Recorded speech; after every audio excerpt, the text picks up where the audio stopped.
And we go to Brazil now, where environmentalists have expressed their concern that the avalanche of mud and mining waste from two collapsed dams may have caused permanent damage to the region's ecosystem.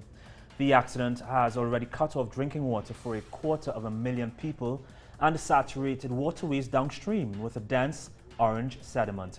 Scientists say that the sediment could alter the course of streams as it hardens, reduce oxygen levels in the water, and diminish the fertility of riverbanks and farmland.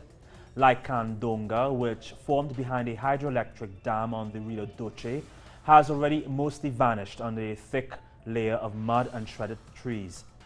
The lake was used for fishing, but now most fish lay dead in the mud.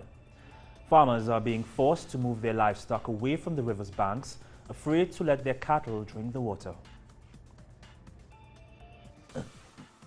When a problem like this happens, no one wants to take responsibility.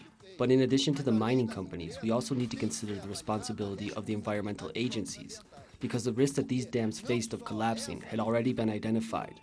But there are other dams that may also be at risk and are only now being assessed because of this catastrophe. And about 100 people demonstrated on Monday in Rio in front of one of the miners' headquarters. Activists smeared mud against the Vale logo, which is Brazil's largest miner and one of the country's biggest companies. With mud in their faces, protesters raised placards reading, "It was not an accident," and shouted, "Vale, you killed me."